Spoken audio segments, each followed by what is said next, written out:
Hi ஒருவன். So இந்த வீடியோவில் நம்ம என்ன பார்க்க போகிறோம் அப்படின்னா 10th 11th 12th வந்து ஃபஸ்ட் மிட்டம் வந்து எப்போ வரும் அப்படின்னு ஆவலை எல்லோரும் காத்துட்ருப்பீங்க. கண்டிப்பாக வந்து நமக்கு வந்து டைம் டேபிள் வந்துருச்சுன்னு தான் நம்ம சொல்லணும். ஒவ்வொரு ஸ்கூலுக்கும் இன்னும் சர்க்குலரில் வரல. ப்ரைவேட் ஸ்கூலுக்கு ஒரு மாதிரி இருக்கும், கவர்மெண்ட் ஸ்கூலுக்கு ஒரு மாதிரி இருக்கும். ஸோ என்னன்னா இந்த தடவை எப்படி நடத்துகிறாங்க அப்படின்னா டிஸ்ட்ரிக்ட் வாரியாக தான் நடத்துகிறாங்க. Full common monthly midterm test கிடையாது. மிட்டம் டெஸ்ட்டை பொறுத்த வரைக்கும் கோட்டையிலி வேணும்னா காமன் கோட்டையிலி நடத்தலாம் நினைக்கிறேன். ஆனால் எல்லா வருஷமும் இப்போ டிஸ்ட்ரிக்ட் வைஸ் தான் நடத்திட்டு இருக்காங்க. ஏன்னா ஒரு டிஸ்ட்ரிக்டும் போர்ஷன்ஸ் மாறுது.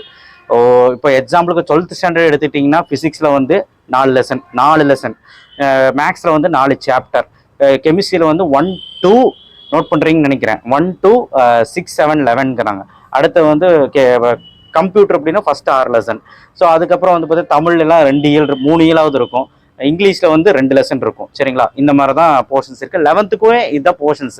11த்துக்கு வந்து ஃபிசிக்ஸில் ஒரு 3 லெசன் இருக்கும். கெமிஸ்ட்ரியில் வந்து பார்த்தீங்கன்னா ஒரு 4 பாடம் இருக்கும். 1 2 அண்ட் 6 7 இருக்கலாம், 11 இருந்தால் இருக்கலாம். அண்ட் ஆல்சோ மேக்ஸுக்கு வந்து 11த்துக்கு வந்து பார்த்தீங்கன்னா ரொம்ப ரொம்ப முக்கியம் என்னென்னா மேக்ஸுக்கு ஃபஸ்ட்டு 3 சாப்டர் இல்லை 3.5 சாப்டர் இருக்கும், இல்லைனா 2.5 சாப்டர் தான் இருக்கும். ஏன்னா டிஸ்ட்ரிக்ட் வைஸ் மாறுது இல்லையா? ஆனால் ஃபஸ்ட்டு 2 சாப்டர் மட்டும் ஒழுக்கமாக நல்லா படிச்சு வைங்க. அதுக்கப்புறம் வந்து பார்த்தீங்கன்னா கெமிஸ்ட்ரி சொல்லியாச்சு.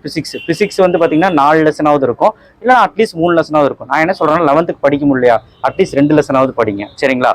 ஸோ தமிழில் வந்து கட்டாயம் 3 இயல் இருக்கும், 2 இயலாவது தரவு பண்ணுங்க. இங்கிலீஷில் வந்து பார்த்தீங்கன்னா 2 லெசன் இருக்கும். ஸோ இதுதான் வந்து 11th 12th போர்ஷன்ஸ். இப்போ 10th எடுத்துக்கிட்டிங்க அப்படின்னா உங்களுக்கு போர்ஷன்ஸ் வந்து எப்படி இருக்கும் அப்படின்னா தமிழ் அப்படின்னு எடுத்துக்கிட்டிங்கன்னா உங்களுக்கு 10th 3 இயல் கண்டிப்பாக வைப்பாங்க. அதுக்கப்புறம் இங்கிலீஷில் 2 லெசனாவது கண்டிப்பாக வைப்பாங்க, ப்ரோஸ் போயம் சப்ளிமெண்ட்ரி. அதுக்கப்புறம் மேக்ஸ்ன்னு எடுத்துட்டிங்கன்னா நல்லா கேட்டுக்கோங்க, first chapter second chapter full, 3rd சாப்டரில் பாதி, அதுக்கப்புறம் 4.1 ஜாமெண்ட்ரி, அதுக்கப்புறம் கிராஃபில் ஃபஸ்ட் ஒன்று இருந்தால் இருக்கலாம். சரிங்களா? ஸோ மேட்ரிக்ஸ் இருந்தால் இருக்கலாம். மேட்ரிக்ஸ்னால் 3.16 இருந்தால் இருக்கலாம். சரிங்களா? அதுக்கப்புறம் சயின்ஸில் வந்து பார்த்தீங்கன்னா ஃபிசிக்ஸில் 2 லெசன் வரும், அண்டு கெமிஸ்ட்ரியில் 2 லெசன் வரும். அதுக்கப்புறம் பயாலஜியில் 3 லெசன் வர்றதுக்கு வாய்ப்பு இருக்குது. சோஷியல் சயின்ஸ் எடுத்துட்டிங்கன்னா ஹிஸ்ட்ரியில் வந்து ஃபஸ்ட்டு 2 லெசன் வரும், ஜாகிரஃபியில் ஃபஸ்ட்டு 2 லெசன் வரும், சிவிக்ஸில் ஃபஸ்ட் லெசன், எக்கனாமிக்ஸில் ஃபஸ்ட் லெசன். இதுதான் வந்து போர்ஷன்ஸாக இருக்க முடியும். இதோட எக்ஸ்ட்ரா வந்தாலும் பரவாயில்ல, இதை படித்தாலே எல்லாமே எழுதிடலாம். சரிங்களா? ஸோ 10th 11th 12th எப்போ டைம் டேபிள் வரும் அப்படின்னு கேட்டால் அஃபீஷியலாக வரும் அப்படின்னு கேட்டிங்கன்னா அஃபீஷியல் டைம் டேபிள் வந்து பார்த்திங்கன்னா உங்கள் ஸ்கூலுக்கு வந்துடும். அது வந்து டிஸ்ட்ரிக்ட் வைஸாக தான் வரும். எப்போனா ஆகஸ்ட் மாதம் தான் வரப்போகுதுன்னு சொல்கிறாங்க. ஆகஸ்ட் ஃபஸ்ட் வீக் தான் வந்து பார்த்திங்கன்னா நமக்கு first midterm test portions, first midterm time table வந்திருக்குது. இனி அதிகாரப்பூர்வமாக வரல. எனக்கு தெரிஞ்சது எப்படின்னா வெப்சைட்லாம் போய் பார்த்தேன், இந்த மாதிரி டென்டேட்டிவ் டேட்ஸ் தான் இருக்குது தவிர அதிகாரப்பூர்வமாக வரல. வந்ததுக்கப்புறம் நான் ரிவீல் பண்ணுறேன். பட் ஆகஸ்ட்டில் தான் எக்ஸாம்னு நினச்சிட்டு இருக்காதிங்க, ஜூலை லாஸ்ட் வீக்குன்னு நினச்சி படிங்க. அப்போ தான் உங்கள் போர்ஷன்ஸ் முடிக்க முடியும். ஆனால் எப்போவுமே ஆகஸ்ட், போன வருஷம்லாம் ஆகஸ்ட் ஃபஸ்ட் வீக் தான் வச்சாங்க.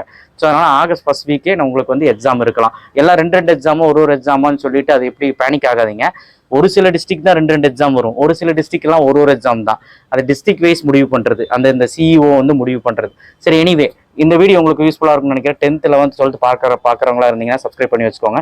அண்ட் இந்த வீடியோவை உங்கள் பசங்களுக்கு ஷேர் பண்ணுங்கள். ஏன்னா அப்போ தான் கொஞ்சம் படிக்கணும்னு எண்ணம் வரும். ஏன்னா இப்போ தான் எல்லாம் ஸ்டார்ட் பண்ண ஆரம்பிச்சிருப்பீங்க.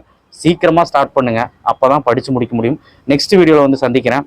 டேரெக்டாக 10th 11th 12th எல்லா இம்பார்ட்டன்ட் கொஸ்டின்ஸ், எல்லா பிளானும் எல்லாமே வரும். அதனால் நம்ம சேனலை சப்ஸ்கிரைப் பண்ணி வச்சுக்கோங்க. வாட்ஸ்அப் சேனல் லிங்க்கில் வந்து ஜாயின் பண்ணிக்கோங்க. தேங்க்யூ.